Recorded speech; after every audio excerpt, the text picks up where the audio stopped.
वो अच्छा काम कर रहा था, but this time after Diwali on 22 अक्टूबर उसमें अचानक से रात में, नाइट टाइम में अचानक से ब्लास्ट हो गया। और वो रखा हुआ था विदाउट चार्जिंग।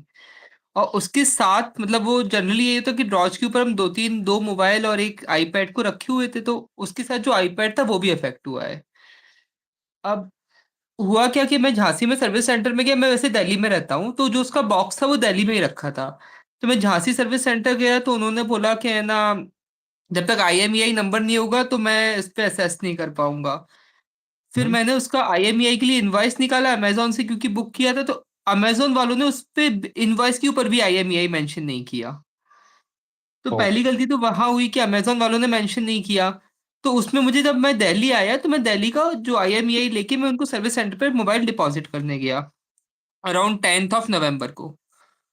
फिर उनका सर्विस सेंटर से कॉल आया है कि मैं आपको उसका 100% वो करके, मतलब वी विल प्रोवाइड 100%, उसमें आपको न्यू मोबाइल हम दे देंगे। पर in the mean time, the first thing was that कि मुझे पोको इंडिया पे इतना ट्रस्ट भी नहीं है अब, क्योंकि वो वैसे भी चाइनीज ब्रांड है। तो I purchase the new mobile, क्योंकि मेरे कुछ सारे काम रुक रहे थे। हम्म। तो मैंने न्यू मोबाइल भी ले लिया है। अब मैंने मेरा उनसे सिर्फ, मैं उनसे अदर अप्लायंसेस भी नहीं मांग रहा था, मैंने उनसे यही बोला कि जो मेरा मोबाइल का अमाउंट था उसको रिफंड कर दीजिए। ओके। हाँ, तो वैलिड। दे टोल्ड नहीं, हम वो नहीं कर सकते हैं। वैलिड आस्क है। तो आपने अभी तक कंप्लेन करने के लिए क्या क्या किया है? मैंने सर सबसे पहले तो ट्वीट किया था, वहीं से कंप्लेंट रेज हुई थी, वहीं से उन्होंने एक आईडी, कंप्लेंट आईडी जनरेट की थी। वो मैंने सर्विस सेंटर को दिया। तो वहां से उनका ये रिप्लाई आया है। और मैंने एक कंज्यूमर जो हेल्पलाइन जो करके 1906, उस पर भी कंप्लेंट किया था। तो उस पे भी हम्म। उन्होंने, उस पे तो अभी उनका प्रोसेसिंग ही चल रहा है। तो from there side they have told that they will provide the mobile of same configuration और the same mobile. Hmm. And मैंने उनको बोला कि आई वांटेड टू, मतलब मैं फिर शायद कंज्यूमर फोरम में, तो उन्होंने बोला कि आप अपना जो जो बर्न मोबाइल है वो कलेक्ट कर लीजिए, आपको जो करना है वो कर सकते हैं। अच्छा। हाँ, तो देखिए, तो आपने उनके जो कोई हेड हो जो कस्टमर सर्विस डिपार्टमेंट में, या फिर अ, जो सर एपिलेट होता है, जनरली एक नोडल ऑफिसर होता है, उससे सर ट्राई मैंने किया उनकी कांटेक्ट उन्हीं करने से का? बात करने का कोशिश किया था कि आप हायर अथॉरिटीज से बात करा दीजिए। तो जो उनका थर्ड लेवल पे जो कॉल आया है, वो फर्स्ट लेवल से थर्ड लेवल तक सबका व्यू सेम ही है। वो हम्म। यही बोल रहे हैं कि हमारे वहां से तो बात हो गई है, आप जो बात है आप वही करिए, वही हमारी तरफ से रेजोल्यूशन वही है, उससे आगे हम कुछ नहीं कर सकते हैं। हाँ, तो एक्चुअली जिनसे आप कॉल पे बात करेंगे तो I think mostly lower level staff ही होगा।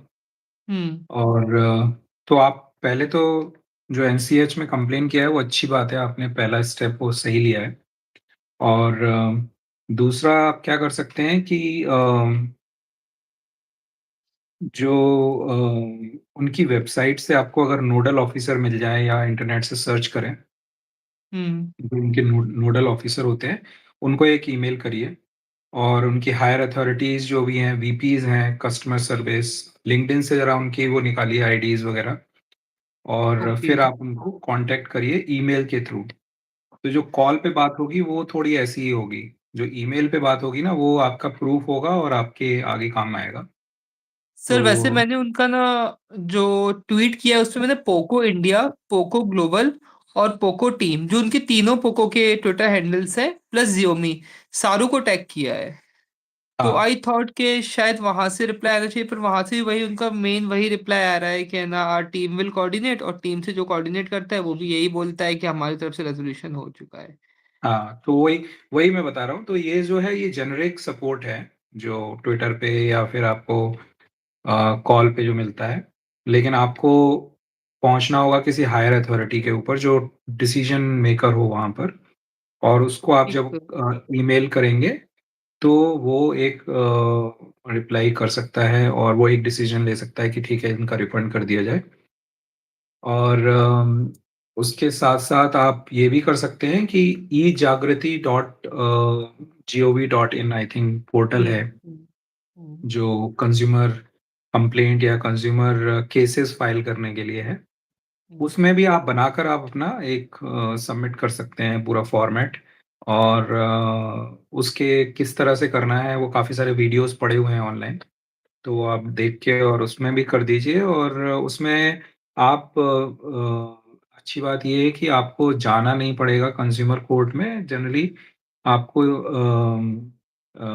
ऑनलाइन भी आप उसमें पार्टिसिपेट कर सकते हैं। तो ये अभी ओके। लेटेस्ट जो वो है वो ऐसे वो